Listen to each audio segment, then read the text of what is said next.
Ladies and gentlemen, the NBA season is here. And since my Cavaliers are going to go win the finals in just a few months, my excitement cannot be described by words, but these predictions can help do that.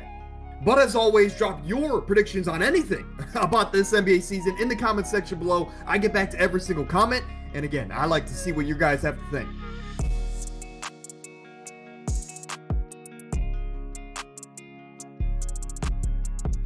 Let's kick off today's show with a recap of last week. So if you missed last week's show, here is the quick rundown. Here are my standings predictions. Now again, I took into account everything. Injuries, potential slow starts, maybe hot second half of the years, and potential breakouts from certain players. They all went into account in these predictions. In the East, we have the Knicks, Cavaliers, Orlando Magic, and Atlanta Hawks getting home court advantage. Following that is the Detroit Pistons, who trade for Lauri Markkanen, and they might make a run at things in the Eastern Conference playoffs.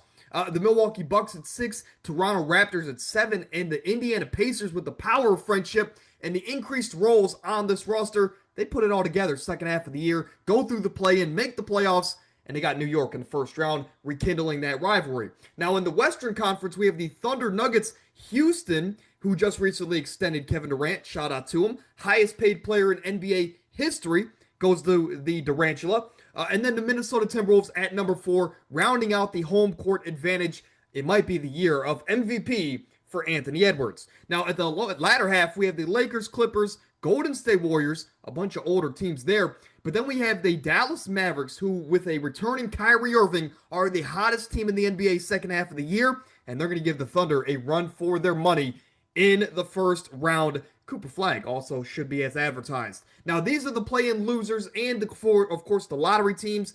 A lot of things went into this. Again, if you want a deeper dive, go to last week's video. But here are the standing predictions in the East and the West. These will lay the groundwork for the remainder of today's show. Now, on your screen is my projected Final Four. Now, I think it's very basic to say the 1 and 2 seeds in both conferences make the Final Four. But when you're doing preseason predictions, it's kind of hard to stray away from that. Now, in the Eastern Conference, I'm a Cavaliers fan, but I have to be realistic with myself. And if the mentality doesn't change in Cleveland, which that's been a problem the last few years, especially in the playoffs, I can't see why we don't. I can't see why we do beat the New York Knicks, who have the mentality, as much versatility, if not more. They have a top 8 player in the world, and they have a head coach now in Mike Brown, who's going to rest these stars throughout the season, who's going to implement different systems on both ends of the court that should make this team fun and, again, better than ever, especially when you compare them under Tibbs. So I actually have the Knicks, for the first time in 25 years, making the NBA Finals. I also have them as my number 1 seed in the East, right? Now, in the Western Conference, there hasn't been a repeat champion in the NBA in over 9 seasons. Now, if there's any team to break that mold, it would be the young, exciting, and hungry Oklahoma City Thunder squad, because they have everything on paper. They check all the boxes.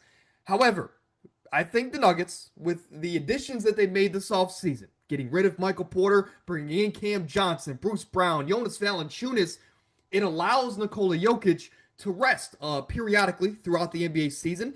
He doesn't have to play 40 minutes to beat the Wizards on a Tuesday night. I think last year he had 50 against the Wizards or something crazy like that. That shouldn't happen, right? Nikola should be playing at most 35 minutes a night, letting him rest on a team that has as much talent as the Nuggets now do.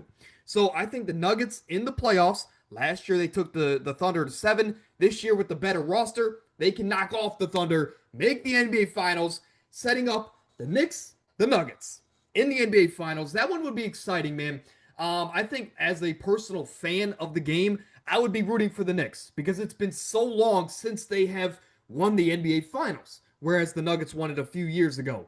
But in this case, if I compare roster to roster, there's nobody that can touch Jokic. Yes, I know that Mike Brown can throw different schemes at Jokic, but even when you go back to Mike Brown's days in Sacramento, he had no answer for Nikola Jokic. And then you add on the fact that this is a very well-built roster. I think the Nuggets do get back on the top of the mountain, win the NBA Finals in 2026, and I'll say they do it in about 6 games or so. There as the underdog in that series, and they would close it off 6 games in front of their home crowd against the New York Knicks. Love Jalen Brunson, man. I'm higher on him than consensus. I have him as the eighth best player in the world, but of course I have the Nuggets coming away with that one because, well, they have the best player in the world. Now, award predictions. These should be fun. In the middle of your screen, I will have my actual predictions. This is if I had to bet money on it. These are the guys I'm going with, and these are going to be kind of chalk. They're going to be basic picks. But sometimes 2 plus 2 just equals 4, ladies and gentlemen. Now, in the closer to my face cam here, we're also going to have a dark horse candidate. So this is not going to be a guy that's second or third in the running, but a guy that if all the cards fall in his favor, he can actually win the award. I think that's going to be fun. A fun exercise for you guys at home. So again, let me know your thoughts and your dark horses down in the comments section below. But MVP is Nikola Jokic. I think they're going to be the 2 seed in the West. I think though he will play less minutes this season per game, he will be more effective in those minutes. Again, being rested throughout the season will help Nikola's durability and production overall. And that's scary to say with a guy like Nikola who sleeps through a triple-double on a nightly basis. I got him taking home the award for, I think, the 4th time in his career. Now, a dark horse candidate is a team that I'm really high on. I love this Orlando Magic team led by Jamal Mosley, the defensive mentality, and of course now they're healthy, and they also added Desmond Bane. I think all of these things will help Paolo Banchero. It'll simplify the game for him. Again, he'll be able to get to his spots. It'll be a little bit more wide open this year than ever with the addition of Desmond Bane. I just think Paolo goes to work, man. I think they could. I have them slated as the 3 seed, but I can see them finishing as the 1 seed. And if Paolo's able to do that, I think, hey, big market behind him there in Florida. I think he could potentially be in the running for this award. Of course, that was a hot take of mine a few videos ago. But Paolo, I'm a big fan of him. I have him as a top 15 player in the world, and he will be my dark horse for the MVP. Now, Defensive Player of the Year, it's self-explanatory. It's Wemby. Last year, statistically, he took a step back. And what does that mean for Wemby? Still 4 blocks a game. He looks better than ever. He's been training with the greats this offseason. This is a team that should make the playoffs, if not the play-in. And honestly, I have Wemby winning the Defensive Player of the Year, no matter the seed that he finishes at. I actually, a few videos ago, I predicted Wemby to be the lowest seeded player to ever win the Defensive Player of the Year award. I don't even think he has to make the playoffs to do so. So Wemby, Depoy, makes sense. Now, the other guy is Ausar Thompson. You know, I get the hype around Amen Thompson, right? The twin brother of Ausar of the Houston Rockets, a team that has far more expectations than the Detroit Pistons. I understand the hype around Amen, but what I don't understand is why everybody feels like Amen is just better in every facet of the game than Ausar Thompson. Now, the majority, yes, but defense, that is Ausar Thompson by a wide margin. Outside of getting, his ankles broke a couple times in that Knicks series last year in the playoffs, Ausar is a lockdown defender. He will be for the next 10 to 15 years. And I think if this is a Detroit Pistons team, that if their offense isn't great and they're still a top 4, top 5 seed, I think Ausar Thompson's going to have to be the anchor to this defense. So again, based on analytics, Ausar could grab this award if Wemby goes down with an injury. But again, that is the only hope that he has. Andrew Nembhard for most improved player. No Wemby, no Hallie. There we go with the injury, Achilles injury. Get well soon. But also no Miles Turner now. So for Andrew Nembhard, you have sole command of this backcourt. It is your offense. You run the show under Rick Carlisle and next to Pascal Siakam.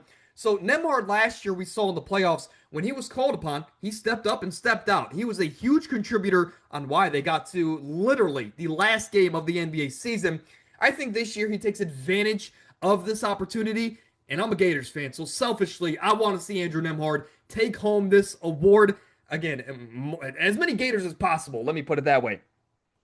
And now for Brandon Miller, this is a guy that last year, he could have averaged, again, north of 20 points per game, but this year, if LaMelo Ball can play, LaMelo Ball elevates everybody and this offense as a whole. If LaMelo is playing, this is a team that is competitive on a nightly basis. They are in games they're not supposed to be in on paper, and they win some of those games. So if that is going to be the case this year, and LaMelo can stay healthy for more than the first month of the season, I think that Brandon Miller can average more than 20 points per game. I think that if his efficiency can take a step up, he should be in a prime position to take home the MIP award this season. And honestly, that might not even be a dark horse pick. He should probably be top 3 in the award. Now for rookie it's Cooper Flagg and anybody else. Of course, you have your VJ Edgecombe of the Sixers. Great defensive player, by the way.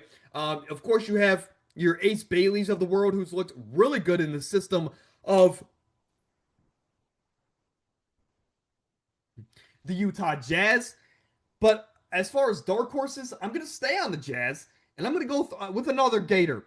If Ace Bailey gets hurt, and if Cooper Flagg doesn't live up to the expectations, let's say, I like Walter Clayton, a guy that last year in March Madness was able to elevate a loaded Gators roster, take them all the way, and a lot of clutch moments in that March Madness run, and to win the national championship, it was huge. I think he gives something in his Utah backcourt that's different than what they currently have. They have facilitating guards like Isaiah Collier, but they don't have that guy that can, hey, give me the ball, let me go get us a bucket from the outside. That's Walter Clayton. I think he can open up this offense. If he gets more run and opportunity in this young core, I think in the first half of the year, he can really make a name for himself. Averaging 5-6 assists per game, giving us at least double-digit points per game. And if he shoots really good from the field, if an injury happens to one or two of these top guys that we project to win this award, I think Walter Clayton can be in the running.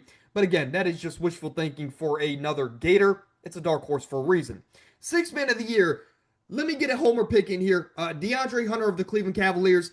I as of right now, I honestly would have him start the beginning of the season, but it looks like he's going to be coming off the bench. And if that is the case for the entire season, he's going to be getting a lot of shots up because the first unit right now is Lonzo, it's Donovan Mitchell, it's Sam Merrill, and the two bigs, right? Jared Allen and Evan Mobley. In the second unit, if it's not Donovan Mitchell or Evan Mobley, I think the guy that's going to be taking a lot of the shots is DeAndre Hunter. And for a guy like DeAndre Hunter to be a great defender, that we know he is, but also an underrated scorer, which I don't think he gets the credit for, I think he could take home this award averaging anywhere from 12 to 17 points a game off the bench on a team that projects to win the NBA Finals in a lot of people's eyes. As a Cavaliers fan, I'm unfortunately not in that boat. Another guy is Tari Eason, a guy that is a defensive ace of the Houston Rockets, a guy that doesn't get the credit he deserves, as a lot of it goes to Amen Thompson and Alperen Sengun and Kevin Durant, and rightfully so. But a guy that will get lost in the weeds, so to speak, is Tari Eason. I think this year, with the addition of Kevin Durant, he's going to have so much open space on the outside to shoot his career best from three, but also give them, defensive ace kind of impact on that side of the court. I like Tari Eason to be a dark horse for this award. I think, again, that might not even be a dark horse at this point in time.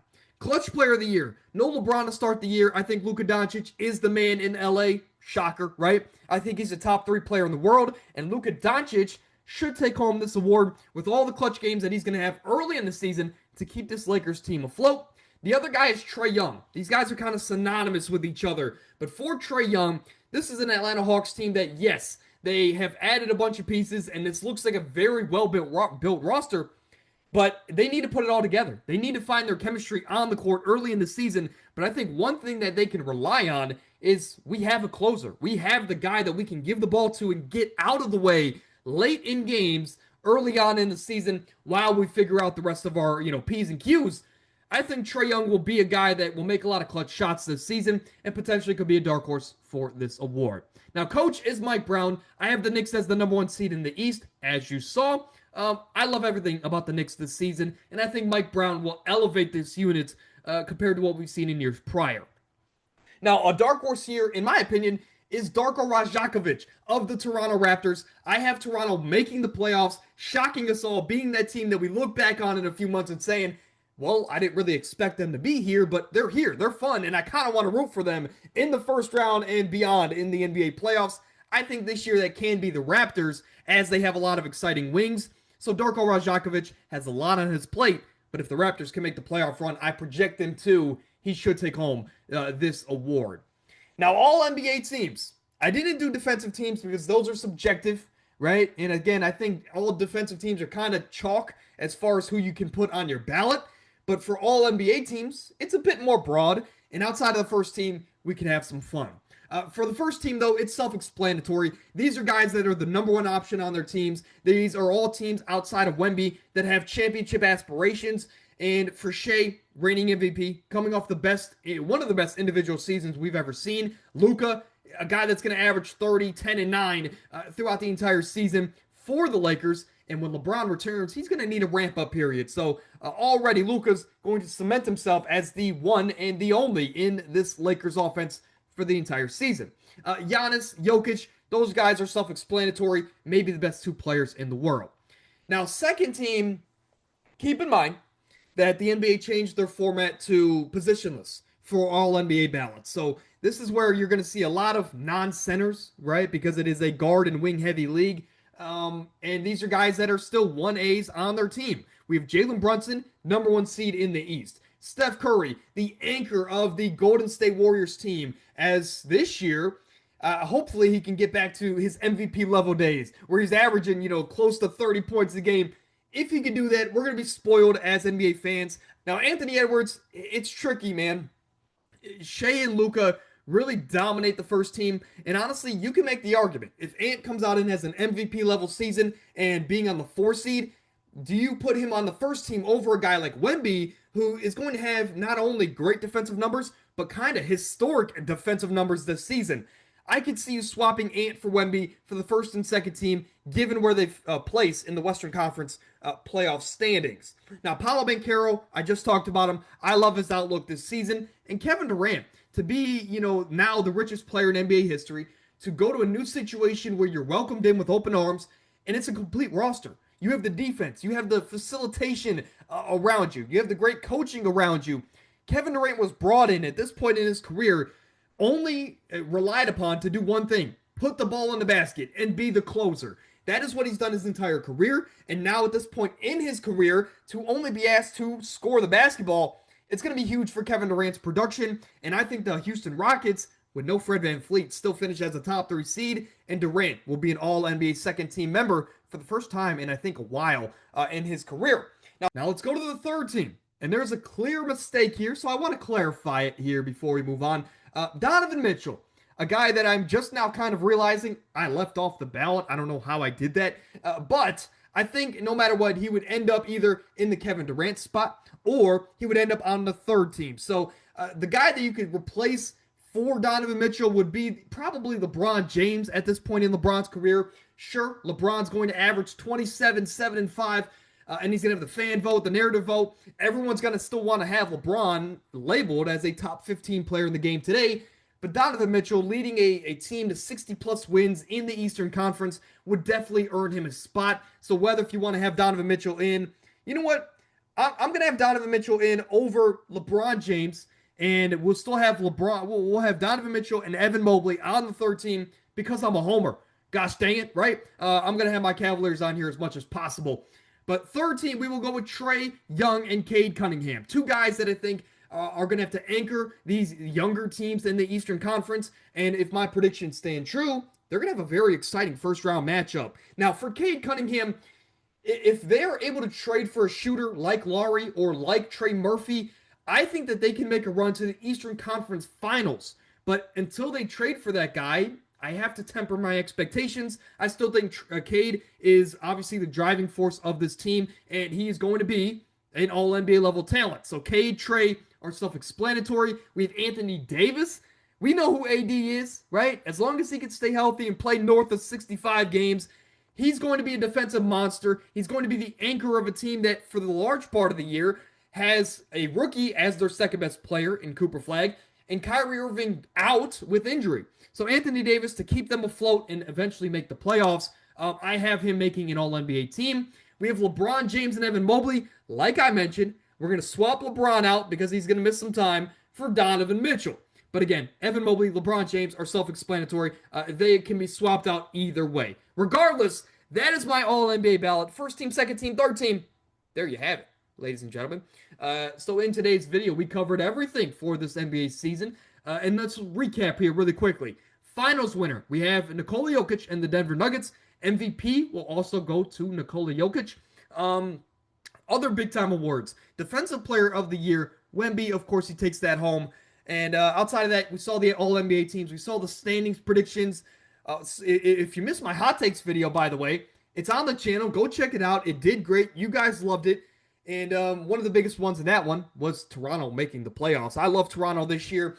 I want to see them make some noise in the East. Now, that's going to do it. Episode 325. We're on the road to 18,000 subscribers. But before we get out of here, go in the comment section, drop your thoughts on anything this NBA season. But again, let me know your thoughts in the comment section. I'll get back to every single comment. The NBA season starts tonight, ladies and gentlemen. Let's go.